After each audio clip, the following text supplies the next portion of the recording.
का दोबारा से नहीं। इसे आपने अभी बनाकर नहीं खाया तो फिर पूरे साल पछताना पड़ेगा, क्योंकि आपको इसे बनाने का ऐसा मौका दोबारा से नहीं मिलेगा, क्योंकि इसी मौसम में इसे बनाकर खाया जाता है। इतनी क्रीमी गाढ़ी मलाईदार रेसिपी है कि जिसका लजीज स्वाद आपकी जुबान को भा ही जाएगा। और बनाने में तो पूछिए ही मत, क्योंकि मैं क्या ही बताऊं, 12 मिनट में बनकर के तैयार होने वाली ऐसी रेसिपी जिसमें ना तो पहले से कोई तैयारी करनी है, बिना किसी ताम झाम के कम समय में ही ये फटाफट बनकर के तैयार हो जाती है। इसलिए इस बात की मैं गारंटी लेती हूँ कि आप इसे कटोरिया भर भर कर खाएंगे। तो चलिए बिना देर किए जल्दी से हम इसे बनाना शुरू करते हैं। तो इसके लिए सबसे पहले हमें किचन में जाते ही गैस पर कढ़ाई को रख देना है। मोटे तले वाली भारी कढ़ाई का आप इसमें इस्तेमाल करें और गैस के आंच को ऑन करके इस कढ़ाई में हम डालेंगे बस हाफ टी स्पून देसी घी।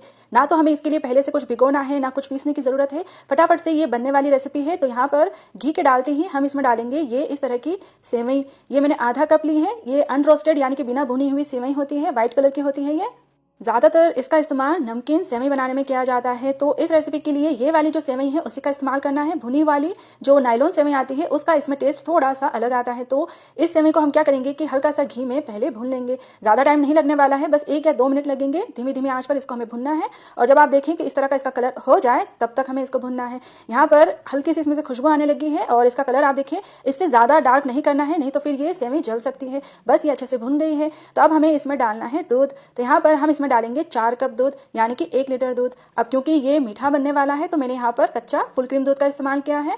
और वैसे भी इस रेसिपी के स्वाद बढ़ाने के आगे मैं आपको 3 तरीके बताने वाली हूँ और तीसरा वाला तो सबसे ही बेस्ट है। यहाँ पर सारा दूध मैंने इसमें डाल दिया है। अब जितनी देर में दूध गर्म होगा उतनी ही देर में इसमें सेवई भी अच्छे से पक जाएगी। तो यहाँ पर एक ही साथ हमारे 2 काम हो जाएंगे। इस दौरान हमें इसमें चम्मच चलाते रहना है। और अब आप सबसे पहला तरीका देख लीजिए इस रेसिपी के टेस्ट को बढ़ाने का, जिसके लिए हम लेंगे यहाँ पर 1/4 कप काजू और इनको हमें पीस लेना है। इसमें जब हम इस तरह से काजू का पाउडर बनाकर डालेंगे तो इसका स्वाद बहुत ही ज़्यादा अच्छा आएगा, रिच हो जाएगा, साथ ही साथ क्रीमी और डिलीशियस हो जाएगा। और हमें इसमें ना तो क्रीम डालने की जरूरत पड़ेगी, ना मावा डालने की जरूरत पड़ेगी, ना ही मिल्क पाउडर। और इसको गाढ़ा करने के लिए भी कॉर्नफ्लावर या अरारोट किसी भी चीज़ का इस्तेमाल करने की जरूरत नहीं है। यहाँ पर सारा जो काजू का पाउडर है हमें इसी टाइम डाल देना है, क्योंकि अभी दूध ठंडा है तो इसमें काजू का पाउडर अच्छे से मिक्स हो जाएगा और इसके लम्स नहीं बनेंगे।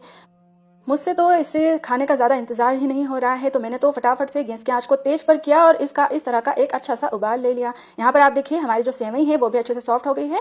इसमें जब सेवई इस तरह से सॉफ्ट हो जाए उसके बाद ही हमें इसमें चीनी ऐड करनी है। तो क्योंकि सेवई अब अच्छे से सॉफ्ट हो गई है तो अब इसमें बाकी की चीज़ें हम आराम से डाल सकते हैं। तो यहाँ पर मैंने ली है सिर्फ 2 टेबल स्पून चीनी।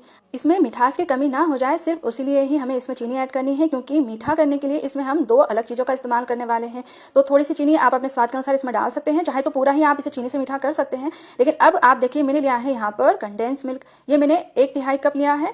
ये हम इसमें डालेंगे, क्योंकि ना तो मावा डाल रहे हैं, ना मिल्क पाउडर डाल रहे हैं, ना ही गाढ़ा करने के लिए कोई चीज़ डाल रहे हैं। तो कंडेंस मिल्क डाल देंगे तो इसका टेस्ट बहुत ही ज़्यादा अच्छा आएगा। तो ये मैंने डाल दिया है। अब क्योंकि ये भी काफ़ी मीठा होता है तो इसलिए मैंने चीनी कम डाली है। और सिर्फ इसे डालने से भी अभी ये बहुत ज़्यादा मीठा नहीं होगा, आगे दूसरी चीज़ से ये मीठा होगा। तो यहाँ पर बस इसको डालकर अच्छे से मिला लेंगे। इसमें अपनी पसंद के हम थोड़े से ड्राई फ्रूट डाल देंगे। तो यहाँ पर आप देखिए मैंने लिए है 1 टेबल स्पून चिरौंजी। इसको चारोली भी कहा जाता है। इस तरह की सेवई में ये मुझे बहुत अच्छी लगती है तो ये मैंने डाल दिए हैं। इसी के साथ थोड़े से मैंने ये पिस्ता के कतरन लिए हैं, ये डाल दिए हैं। और हाफ टी स्पून मैंने हरी इलायची का पाउडर डाल दिया है। आपने भी मीठी सेवई ज़रूर से बनाई होगी, लेकिन अगर आप उसमें मेरी तरह थोड़ा सा काजू का पाउडर डाल देंगे तो स्वाद का जादू ही हो जाएगा। और गर्मियों के मौसम में ज़्यादा देर किचन में खड़े रहकर पसीना पसीना होकर के टाइम लगा करके कुछ भी बनाना हो तो सबको आलस आ ही जाता है। तो मैं आपको ये फटाफट से बनने वाली रेसिपी बता रही हूँ जिसका आनंद जब आप खाएंगे तभी आपको आएगा। तो यहाँ पर आप देखिए हमने इसको अच्छे से पका लिया है। इसमें मुझे मुश्किल से बस 10 ही मिनट का टाइम लगा है, क्योंकि दूध को गर्म करने के बाद फटाफट से हमने इसमें सारी चीज़ें डाली है और किसी चीज़ को ज़्यादा पकने में टाइम नहीं लगता है। तो अब बस हमें थोड़ा सा इंतजार इस बात का करना होगा कि पहले हमें इसको अच्छे से ठंडा करना है। तो गैस की आंच को बंद करेंगे और अच्छे से पूरी तरह इसको ठंडा कर लेंगे।